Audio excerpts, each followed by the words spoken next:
ஜெய் ஸ்ரீராம். எல்லோருக்கும் நமஸ்காரம். இன்னைக்கு ஜனவரி 22, 2024. இன்றைய தினம் மிகச்சிறந்த நாள். அதாவது அயோத்தியில் ராமருக்கு கோயில் கட்டி பிராண பிரதிஷ்டை வைபவம் அற்புதமாக நடந்துட்டு. இந்த அயோத்தியில் இருக்கக்கூடிய ராமர் கோயிலை கட்டுறதுக்காக கடந்த 500 வருஷ போராட்டம் நடந்திருக்கு. ஏறத்தாழ 3 லட்சம் பேர் தன்னுடைய உயிரை கொடுத்துருக்கா. அப்படி உயிரை கொடுத்து மீட்கப்பட்ட இந்த ராம ஜன்ம பூமி ஆனது இன்று ஒரு அற்புதமான கோயில் கட்டப்பட்டு இந்த வைபவம் நடந்துருக்கு. இந்த திருநாளில் நாம் எல்லோரும் ராமரை கொண்டாடணும். ராமர் தனிப்பட்ட ஜாதிக்கோ மதத்திற்கோ இனத்திற்கோ நாட்டிற்கோ சொந்தமானவர் அல்ல. அவர் இந்த முழு லோகத்திற்கும் காருண்யத்தோட பரிபாலிச்சுட்டு இருக்கிறவர். எல்லோரையும் ரட்சணை பண்ணக்கூடியவர் ராமர். அவ்வளவு குணக்கடல் அவர். அதனால தான் ராமரை நாம் போற்றுறோம். அப்படிப்பட்ட அந்த ராம வைபவம் இப்போ நடந்துட்டு இருக்கிற இந்த சமயத்தில் நான் ஒரு சத்காரியத்தை உங்ககிட்ட சொல்லணும்னு தான் இன்னைக்கு வந்திருக்கேன். அதாவது விஷ்ணு சஹஸ்ரநாம ஸ்தோத்திரம் சம்பந்தப்பட்ட ஒரு புஸ்தகத்தை இந்த வரக்கூடிய ராமநவமி உற்சவத்தின் போது வெளியிட போகிறோம் அப்படிங்கிற செய்தி தான் இப்போ நான் உங்களுக்கு தர செய்தி. அதாவது விஷ்ணு சஹஸ்ரநாம ஸ்தோத்திரம் அப்படிங்கிறது என் மனசுக்குள்ள ஆழமாக பதிஞ்சு அதில் உள்ள ஒவ்வொரு நாமாவுக்கும் ஆச்சாரியர்கள் என்ன அர்த்தம் சொல்லியிருக்கான்னு அந்த அர்த்தத்தை எடுத்துட்டு அந்த ஒவ்வொரு நாமாவுக்கும் ராமாயணம், மகாபாரதம், பாகவதம் இதிலிருந்தெல்லாம் கதை எடுத்துட்டு இதை ஈக்குவேட் பண்ணி விஸ்தரித்து 150 வீடியோ யூடியூப்பில் சொல்லியிருக்கேன். 2017 2023 வரைக்கும் 6 வருஷம் விஷ்ணு சஹஸ்ரநாம பாஷ்யம்ங்கிற தலைப்பில் யூடியூப்பில் நான் பேசியிருக்கேன்.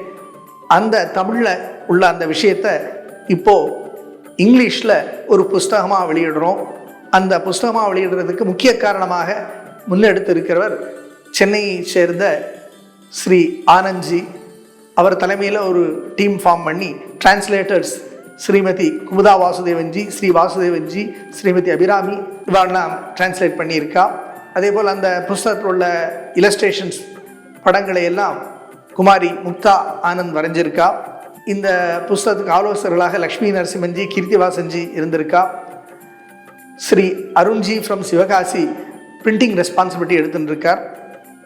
இந்த புஸ்தகத்தினுடைய ஆதியிலிருந்து அந்தம் வரைக்கும் எல்லா விஷயங்களையும் கோஆர்டினேட் பண்ணி அற்புதமாக கொண்டு வந்திருக்கிறார். சேலத்திலிருந்து குமாரி புவன மீனாட்சி. இது தவிர இந்த புஸ்தகத்திற்கு வெளியிடுறதுக்கு உண்டான செலவுகள், நிதியுதவி எல்லாம் பல ஆஸ்திக நண்பர்கள் தங்களுடைய பெயரை குறிப்பிடாமல் பண்ணியிருக்கா. இது தவிர இந்த புஸ்தகத்தோட அட்டப்படம் ஸ்ரீ கேசவ்ஜி ரொம்ப அற்புதமாக வரைஞ்சி வண்ண ஓவியமாக கொடுத்துருக்கார். இப்படி இவா எல்லாருக்கும் என்னுடைய நமஸ்காரத்தையும் நான் என்னுடைய தேங்க்ஸையும் தெரிவிச்சுக்கிறேன். அடியனை பற்றி சொல்லணும்னா, அடியேன் ஸ்ரீ லக்ஷ்மி நாராயணன் பட் ஃப்ரம் பொள்ளாச்சி.